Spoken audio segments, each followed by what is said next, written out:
Commander Thrax stood on the bridge of the Arcadian flagship Celestial Dominance, his crystalline eyes fixed on the blue-green planet floating in the darkness of space. 3 hearts beating in perfect synchronization within his chrome-plated exoskeleton, he allowed himself a moment of satisfaction.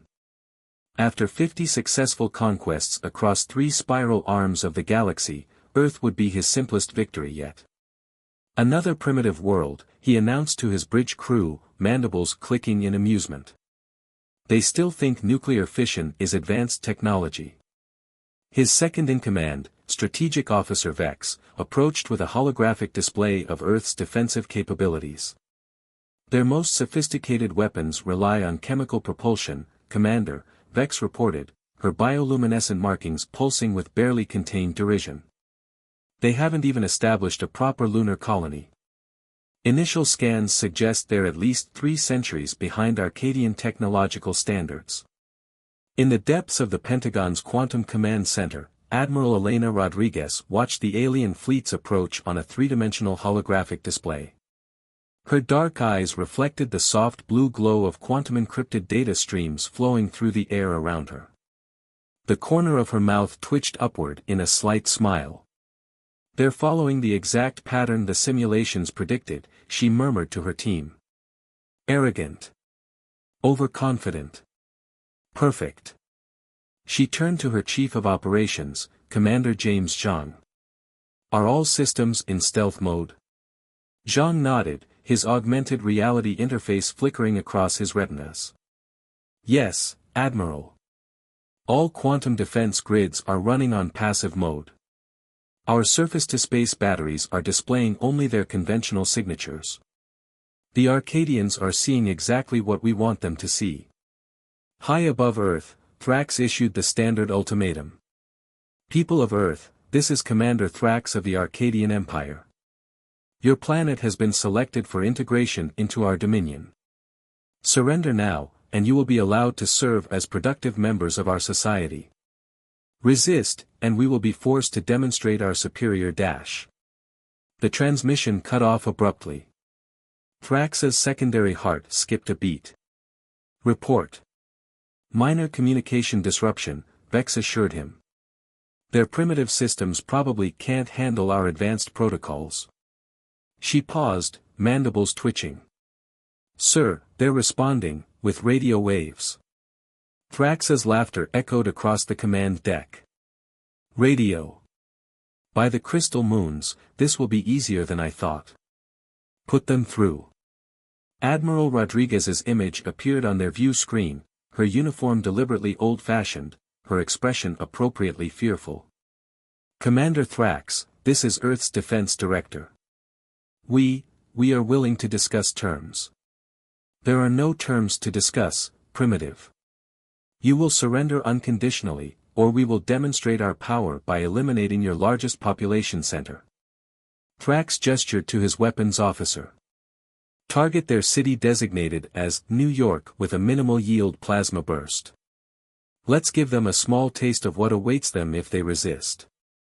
The plasma beam lanced down from the Celestial Dominance, its brilliant purple energy cutting through Earth's atmosphere. Instead of the expected devastation, however, the beam seemed to disperse harmlessly over the city. "Weapons malfunction?" Thrax demanded, all 3 hearts now racing. "Negative, Commander," his weapons officer reported, confusion evident in his voice. "The beam functioned perfectly. Something absorbed it." Rodriguez's image reappeared on their screen, but something had changed. The fear was gone from her expression, replaced by something that made Thrax's exoskeleton feel suddenly cold, amusement. "Thank you for the energy donation, Commander," she said pleasantly. "Our quantum absorption arrays were running a bit low on power. Now, allow us to demonstrate our capabilities." Suddenly, alarms blared across the Arcadian fleet. Hundreds of previously undetected weapons platforms emerged from quantum camouflage, surrounding the invasion force in a perfect sphere of overlapping fields of fire. Earth's primitive satellites transformed, revealing themselves as advanced weapon systems that had been hiding in plain sight. "Impossible!" Thrax roared. Your species isn't advanced enough for this technology. No, Rodriguez agreed with a smile that showed too many teeth. We're not advanced enough. We're more advanced than that. We just thought it would be impolite to brag about it. Now, Commander, shall we discuss those terms again? As his fleet found itself trapped in a web of quantum fields and targeted by weapons far beyond anything in the Arcadian arsenal, Thrax realized he had made a terrible mistake. Humanity hadn't been hiding their weakness from the galaxy. They had been hiding their strength, waiting for someone arrogant enough to take the bait. The Arcadian fleet hung motionless in Earth's orbit, caught in an invisible net of quantum fields like insects in a spider's web. Commander Thrax's exoskeleton had shifted to a sickly pale shade, reflecting his inner turmoil as he watched more of Earth's hidden defenses materialize around his ships. What had appeared to be simple communications satellites transformed into sleek weapon platforms, their surfaces rippling as advanced metamaterials revealed their true nature. Defunct space stations unfurled into massive defense arrays, and supposedly primitive weather satellites revealed themselves as quantum radar installations. Strategic Officer Vex, Thrax said, his voice unnaturally calm. Please explain how our intelligence missed this. Vex's bioluminescent markings pulsed erratically as she studied the sensor readings. Commander, these installations, they're not just advanced. They're impossible. The quantum signature masking alone would require technology centuries beyond what any known civilization possesses. They've somehow managed to hide their true capabilities from every major power in the galaxy. On the main view screen, Admiral Rodriguez's image reappeared.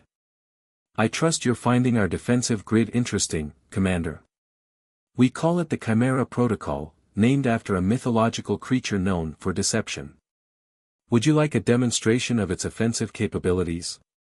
Before Thrax could respond, dozens of small objects detached from Earth's orbital installations. They moved with impossible precision, weaving between Arcadian ships without triggering a single proximity alarm. Scanning, Vex announced, her voice tight with tension. They appear to be. Commander, they're not registering on any of our instruments.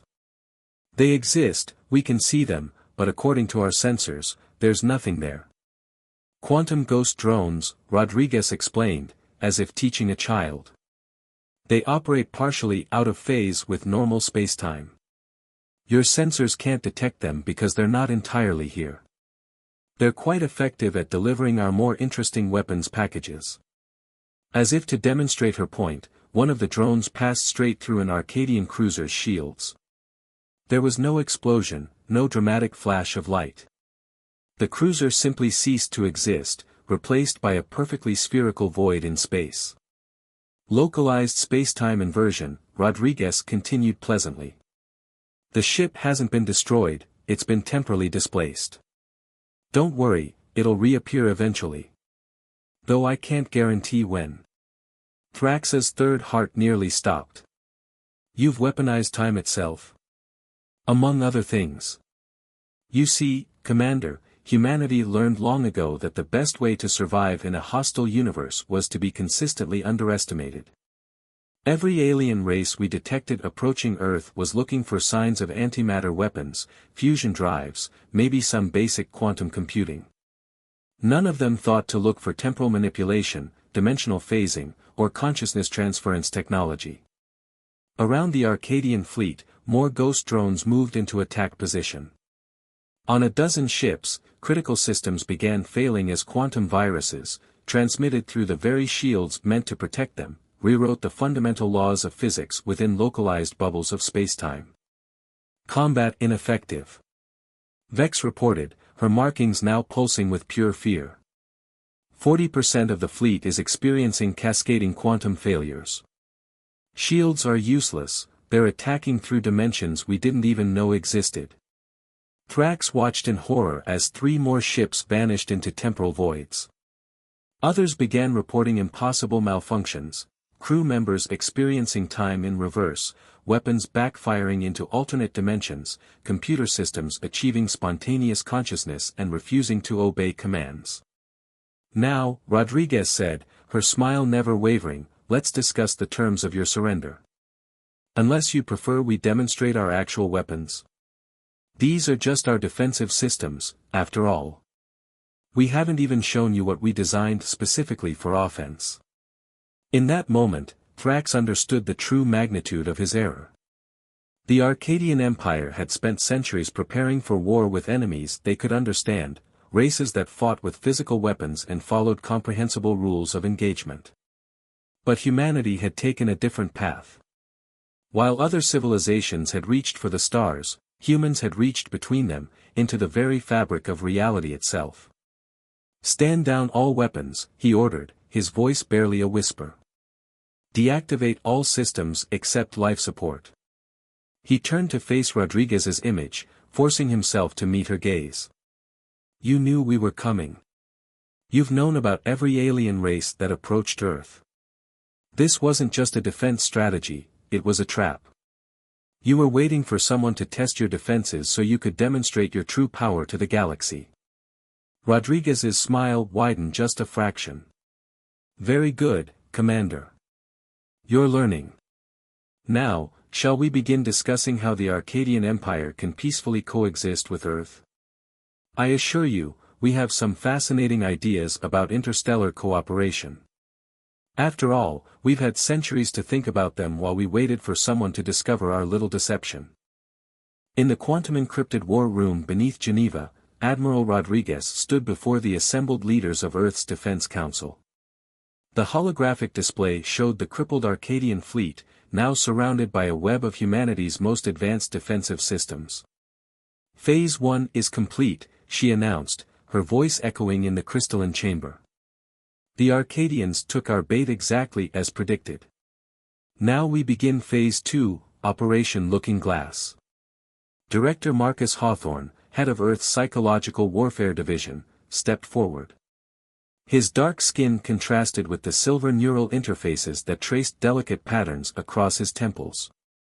"Our quantum infiltration units are already in place throughout their fleet. Every transmission, every thought pulse, every quantum-encrypted command, we're not just intercepting them, we're rewriting them in real time." Above the Arcadian flagship, Commander Thrax was experiencing something entirely new, absolute confusion. His bridge crew watched in horror as their ship's quantum core, the heart of their supposedly unhackable computer system, began displaying impossible data. "Sir," Vex reported, her bioluminescent markings now a dull, worried gray, "we're receiving transmissions from ourselves. Hundreds of them. From different times, different realities." Before Thrax could respond, the main view screen fractured into dozens of windows, each showing a different version of his own bridge. In some, his crew wore different insignias. In others, they served different empires entirely. In one particularly disturbing image, he saw himself wearing a human uniform. "Quantum reality manipulation," Rodriguez's voice came through clearly on all frequencies. "We found your ship's quantum signature exists in multiple parallel timelines. We're simply helping them communicate with each other." Thrax's exoskeleton trembled. "This is impossible. Even if you could access parallel realities, the energy requirements alone would be astronomical." Rodriguez finished. "Commander, did you ever wonder why Earth never seemed to have power generation issues despite our primitive technology? Why we never built massive antimatter facilities or Dyson swarms?" She paused, letting the implications sink in. "We didn't need them. We found something better." On cue, the space around Earth rippled. Massive structures began to phase into visibility, installations that dwarfed anything in the Arcadian fleet. They weren't weapons platforms or defense stations. They were windows into other realities, drawing power from the quantum potential of parallel universes. While the rest of the galaxy focused on harnessing the energy of stars, Rodriguez continued, "We learned to harvest the energy of possibility itself. Every choice not taken, every path not followed, they all generate quantum potential. We simply found a way to tap into it." Director Hawthorne's voice joined the transmission. "And now, Commander, we're going to show you why this makes us uniquely qualified to restructure the Arcadian Empire's approach to interstellar diplomacy. Suddenly, every quantum-connected device in the Arcadian fleet began receiving transmissions, not from Earth, but from other versions of themselves. Crew members watched in stunned silence as alternate histories played out before them, showing worlds where the Empire had chosen cooperation over conquest, where technological advancement had been achieved through collaboration rather than competition.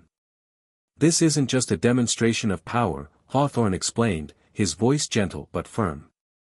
It's an invitation to evolution. Your empire stands at a crossroads, Commander. We're simply showing you all possible paths forward, including the ones where we don't have to be enemies. Thrax watched as more quantum windows opened around his ship, each showing a different possible future. In some, the Arcadian Empire crumbled under the weight of its own aggression.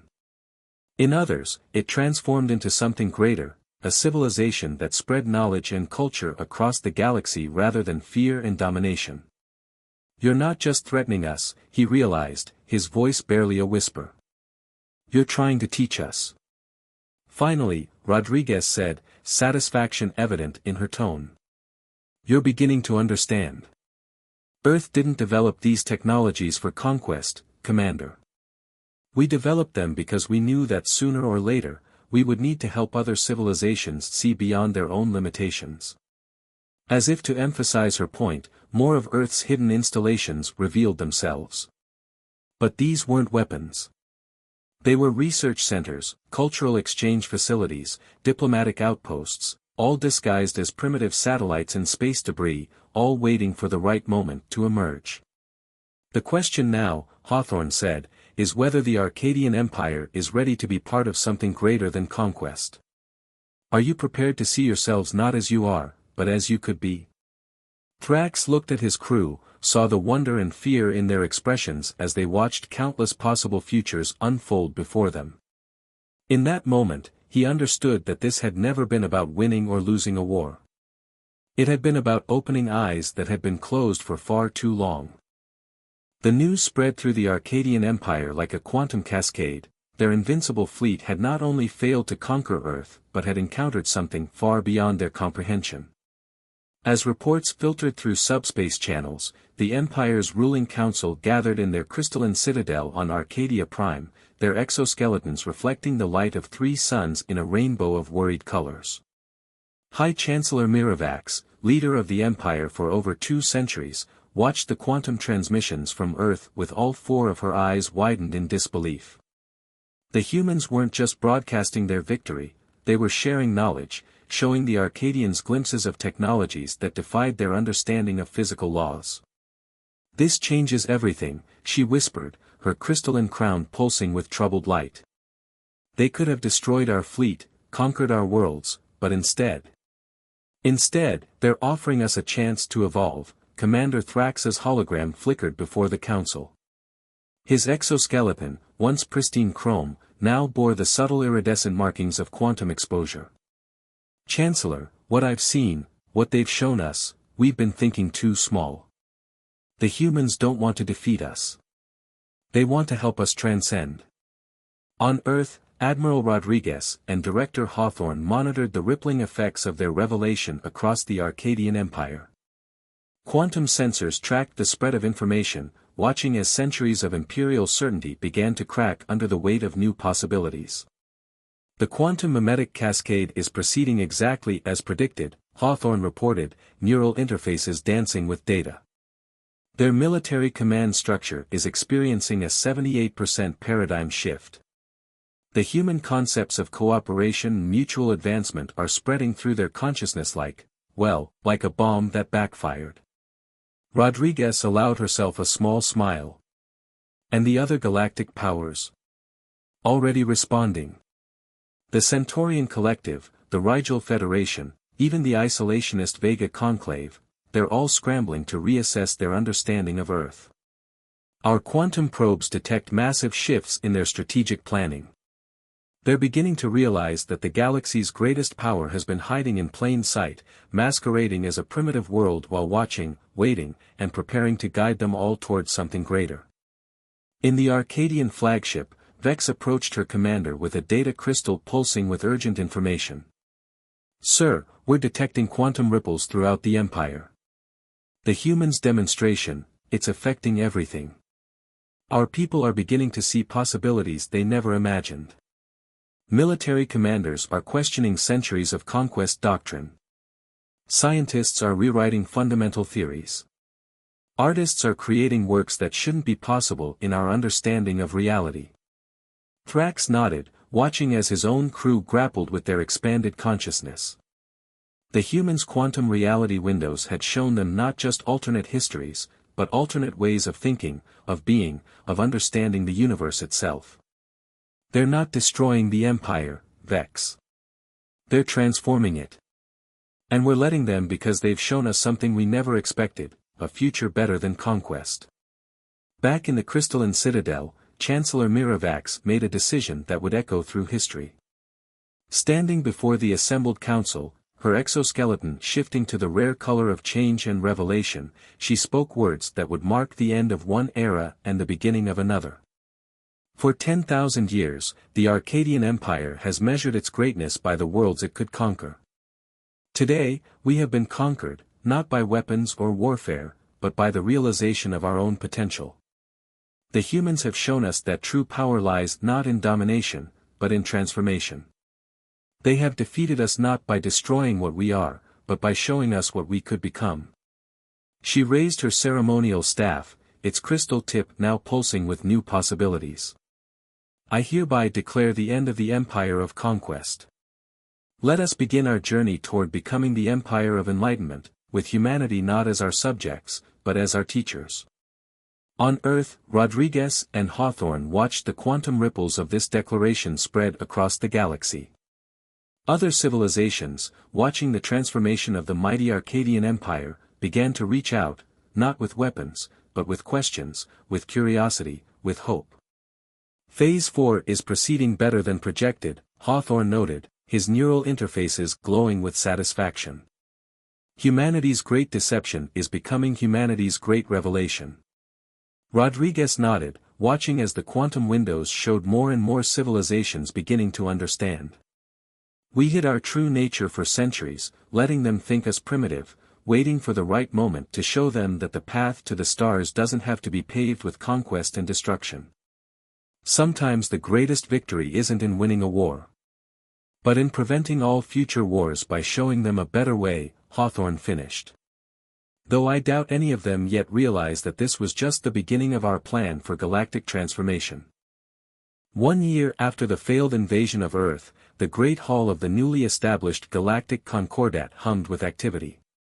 Representatives from 100 starfaring civilizations gathered in the massive quantum-engineered structure that floated in neutral space, its crystalline walls shifting between dimensions as easily as light passing through glass.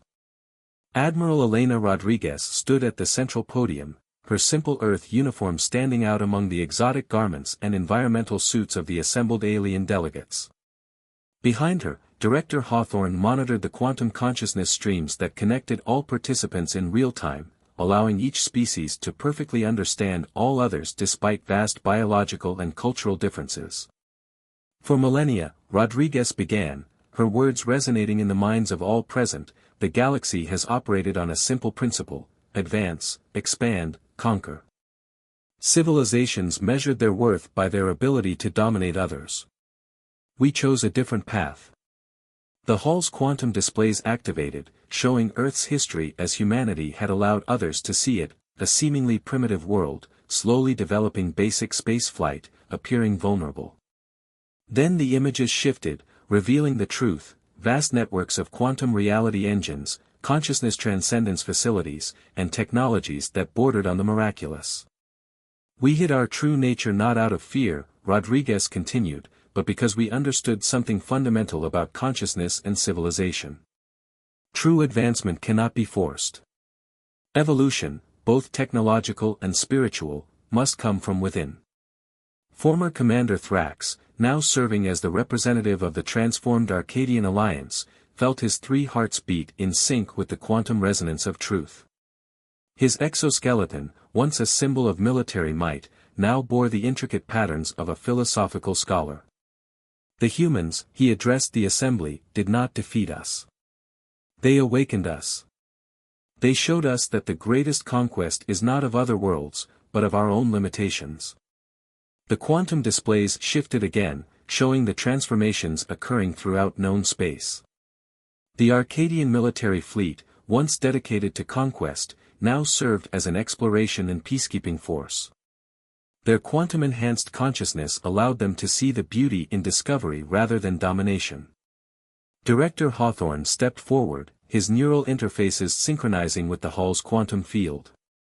What you have all witnessed over the past year is not the end of an era, but the beginning of something far greater. Earth's apparent weakness was a test, not of your military might, but of your civilization's readiness for the next stage of cosmic evolution. The Hall's reality windows opened wider, revealing glimpses of what humanity had been preparing for centuries, technologies that could reshape planets, consciousness matrices that could preserve entire civilizations, quantum networks that could link minds across galaxies. We present to you, Rodriguez announced, the true purpose of the Galactic Concordat.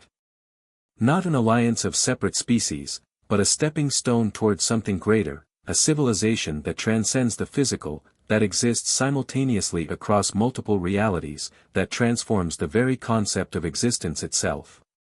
The quantum displays showed the future humanity had envisioned, worlds linked not by conquest or trade, but by shared consciousness and purpose. Species evolving together, each contributing their unique perspectives to a greater whole while maintaining their individual essence. Chancellor Miravax rose from her seat, her crystalline crown now pulsing with the light of understanding. You waited centuries, allowing yourselves to appear vulnerable, knowing that sooner or later, someone would try to conquer Earth. You needed an aggressor to trigger this transformation. Yes, Hawthorne confirmed. But more importantly, we needed the right aggressor. The Arcadian Empire's attempt to conquer Earth became the catalyst for galactic transformation precisely because your civilization had the potential for profound change. You just needed to see beyond your own preconceptions. Rodriguez raised her hand, and the quantum reality engines that powered the hall hummed with new purpose. Around each delegate, windows into possibility opened, showing them glimpses of what their civilizations could become. This is humanity's true gift to the galaxy, she declared. Not our technology, not our knowledge, but our understanding that the greatest power lies in the ability to transform consciousness itself. We hid our advancement not to deceive you, but to help you find your own path to enlightenment. The quantum field rippled with the combined realization of 100 species. They had come seeking alliance or advantage, but found instead an invitation to transcend the very boundaries of existence. The bomb that backfired, Thrax mused, his voice carrying to all present, was not a weapon at all. It was an idea, planted in the galaxy's consciousness, waiting to explode into understanding. And now, Rodriguez concluded, we invite you all to join us in writing the next chapter of cosmic history. Not as conquerors or conquered, not as separate species bound by treaties and fears, but as pioneers of consciousness itself. The hall erupted in a cascade of quantum resonance as delegates from across the galaxy signaled their acceptance. The age of conquest was truly over. The age of transformation had begun. And Earth, the world that had pretended to be weak while preparing to guide the galaxy toward enlightenment, had finally revealed its greatest secret, that true power lies not in the ability to destroy or dominate, but in the wisdom to transform and transcend.